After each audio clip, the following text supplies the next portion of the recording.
With a basic discussion of asset demand and supply under our belt, we can move forward to a discussion of equilibrium interest rates in the loanable funds model. As is typical for microeconomic models, equilibrium for a particular good, in this case a bond, is given where demand equals supply.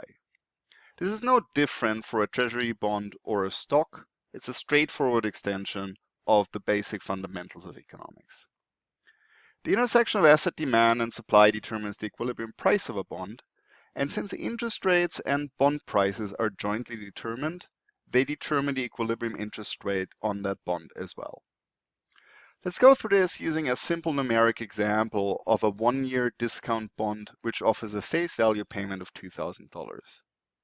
Now, I recognize this isn't a particularly realistic case, but it will give you some more opportunity to practice simple yield calculations.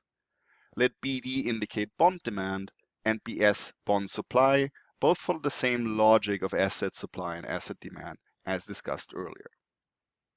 Now, based on that discussion, we know that bond demand BD is a negative function of bond prices, all else the same, because higher prices translate into lower expected returns. Similarly, bond supply is a positive function of bond prices, since an issuer like government or firm can raise more funds for the same payments if the bond price is higher. For instance, this graph illustrates bond demand for different bond prices. Note that quantities in this case are made up. There's no particular reason why they would have to be equal to that. It's simply a made-up example. But the general pattern will hold for any bond. If the same bond, in this case a $2,000 face value bond, sold for $1,900, fewer people would want to buy it than if it sold for $900. That should be fairly intuitive. The entire point here is that this is really no different from any other demand curve. Now, of course, if any of the other determinants, other than the price, that is, would change, the demand curve would shift to the right or to the left. For instance, an increase in wealth would shift the curve to the right, while an increase in risk, assuming risk aversion, would shift the curve to the left. And as always in economics, a shift to the right is an increase, a shift to the left is a decrease.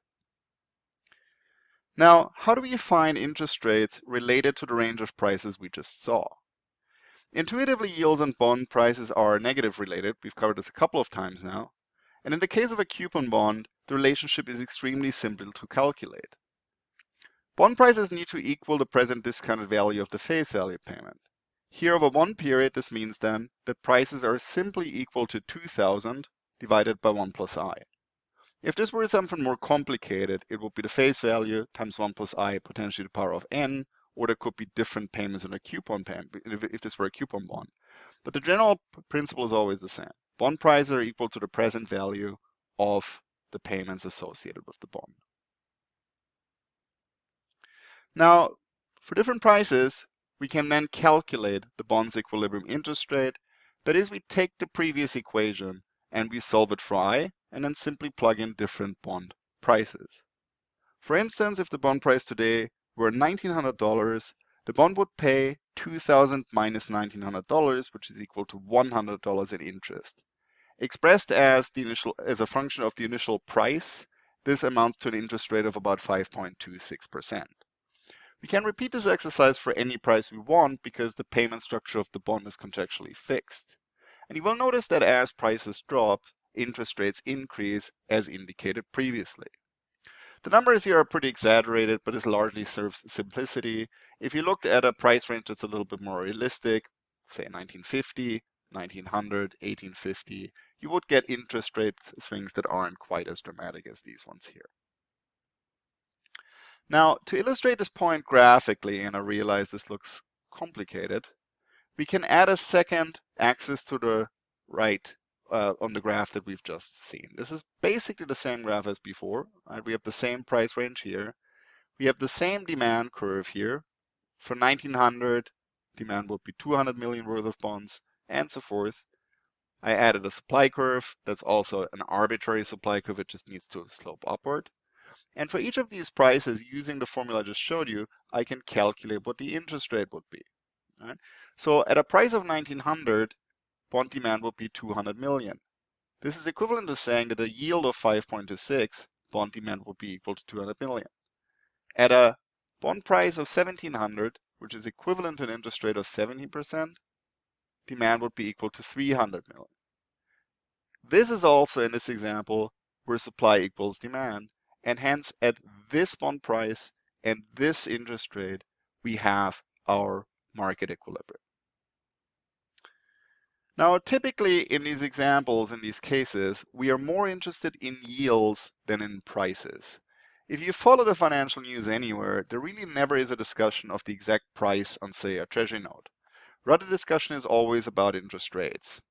If you turn on the radio recently, for instance, you may have heard that the yield on the 10-year rose. That's equivalent to saying that its price fell. Now, to illustrate this analytically, we can remove the bond price axis from the previous diagram and only keep the interest rate. However, if we then flip the interest rate axis so that it displays larger values as we move away from the origin, that's a conventional way of doing it, we would end up with an upward sloping bond demand curve. You can verify this for yourself. Generally speaking, it's something that looks a little odd, although it's in principle correct. But what we do to deal with this is we simply relabel bond demand as something else, namely as supply of loanable funds, and we rename bond supply as demand for loanable funds. Now, this seems a little bit ad hoc, but it should be more intuitive than it sounds initially. If you think about what a bond contract really is, the economic transaction that underlies it, it's the following. If you buy a bond as the holder, you are the demand side from the bond angle, but at the same time, what you're really doing is you're extending credit to a corporation or to a government, right? So you are supplying loanable funds, you're supplying credit to the market. But the same token, if a firm or a government issues a bond, if they're supplying bonds, what they're really doing is they're borrowing. Right? So they are offering demand to the market, demand for loanable funds.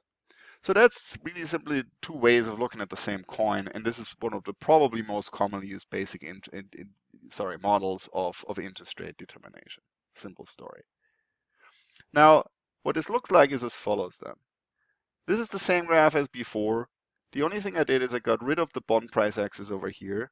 I moved the interest rate axis from the right to the left, and I flipped it around vertically so that lower interest rates are at the bottom and that interest rates increase as we go up.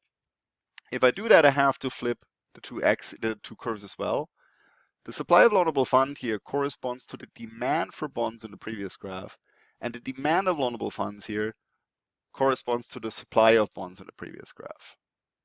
Way to think about this is supply of credit, demand for bonds, demand for credit, supply of bonds. Now, where those two intersect, the interest rate is in equilibrium. And again, we can now think about shifts in this diagram to think what would happen to interest rates. For instance, during an expansion, demand for loanable funds would increase. Firms would want to borrow more because there's more profitable investments. As that happens, this curve shifts to the right, and interest rates will increase. By the same token, for instance, if a bond becomes riskier for whatever reason, say there's some news about General Electric, for instance, what would happen is if there's a perception that risk has increased, all else the same, assuming risk aversion, the supply of loanable funds, demand for that particular bond would decline, it would shift to the left, and that would drive up the equilibrium interest rate. Now, we'll practice a little bit in the practice problems this week. But overall, this is really just supply and demand, where the price, or the cost rather, of credit is the interest rate. That's the way to think about interest rates in micro terms.